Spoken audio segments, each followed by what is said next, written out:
Pratiquer une activité physique régulière est bénéfique pour la santé. Elle facilite la minéralisation osseuse, permet de prévenir l'obésité, le diabète de type 2 et les maladies cardiovasculaires.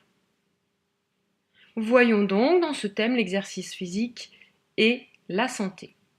Bon d'accord, c'est bien joli, mais moi, je suis sûre qu'il vous est déjà arrivé de nombreux accidents musculo-articulaires, une fracture, un claquage, une entorse. Allez, je suis sûre que ça vous est déjà arrivé. Pratiquer une activité physique n'est pas sans risque pour notre santé. Eh bien, nous allons rechercher à préciser comment pratiquer une activité physique tout en préservant notre santé. Et donc, nous allons essayer de comprendre comment les organes du mouvement permettent de réaliser celui-ci correctement. Alors, ça fait longtemps maintenant que vous êtes plus à quatre pattes. Non, l'homme est bipède.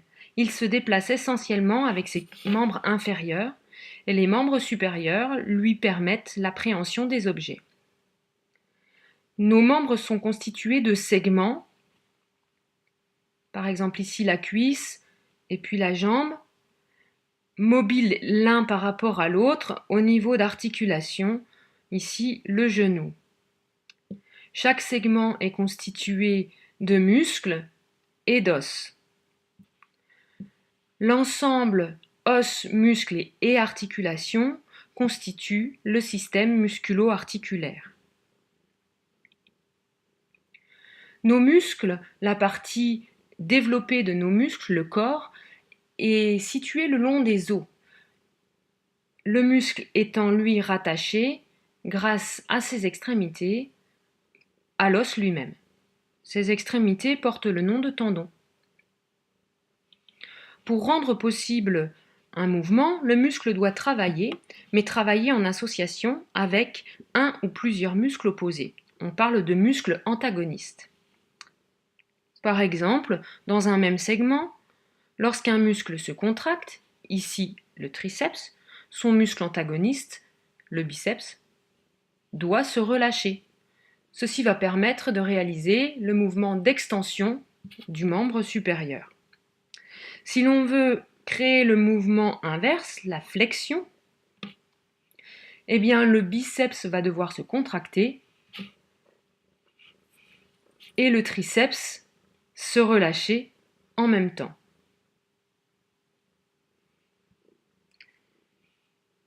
Alors en quoi consiste le travail d'un muscle ? Eh bien le travail d'un muscle, c'est de se contracter.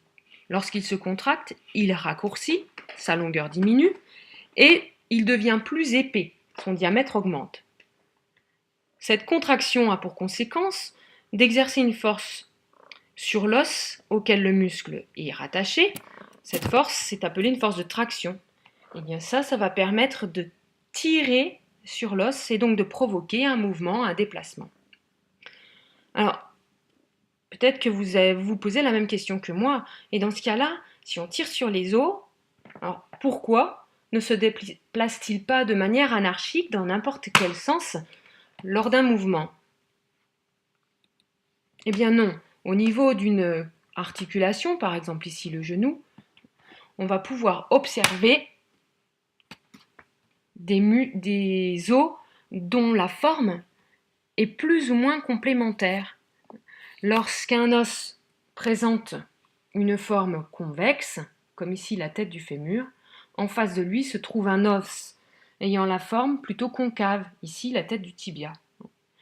Ou bien la rotule qui, elle, va pouvoir venir et se loger dans ces zones plutôt convexes de la tête du fémur et du tibia. Par contre, s'il arrive que l'un des os se déplace anormalement, le mouvement devient totalement impossible, l'articulation est bloquée, on parle alors de luxation.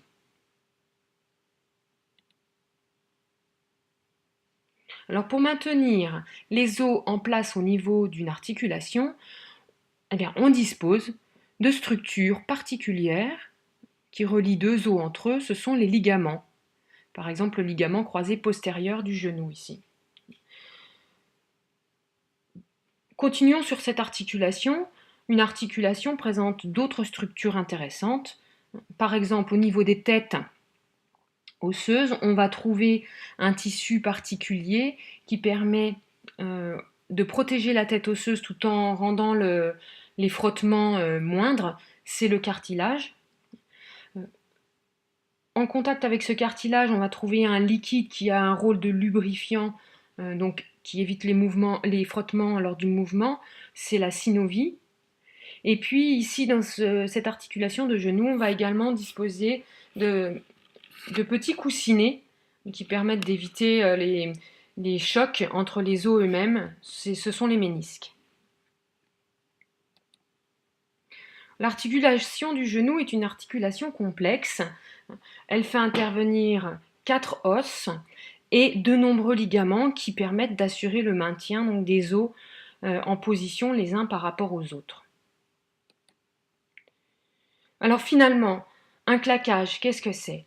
Si on observe cette IRM, eh bien, on constate qu'il y a une zone blanche, c'est la zone où les cellules musculaires sont abîmées, elles ont subi une lésion, et ça rend le mouvement douloureux, la contraction du muscle difficile, surtout parce que il y a du sang qui s'écoule et donc qui occupe la place qu'il ne devrait pas. On parle de claquage donc. Une fracture, c'est par contre une sorte de rupture au niveau d'un os. Donc là, c'est un autre élément du système musculo-articulaire qui est touché. Une entorse touche encore un troisième élément du système musculo-articulaire, ce sont les ligaments qui permettent de maintenir les articulations en place. Eh bien, lors d'un mouvement un petit peu trop important ou d'ailleurs d'un mouvement anormal, on va pouvoir avoir élongation ou même parfois rupture du ligament. Donc on va parler d'entorse avec un degré plus ou moins grave. Alors vous l'avez compris, si l'une des structures du système musculo-articulaire est détériorée, abîmée, eh bien le mouvement est difficile, douloureux et même parfois impossible. Donc pour pratiquer un sport et rester en bonne santé, il va falloir faire attention à préserver ce système musculo-articulaire.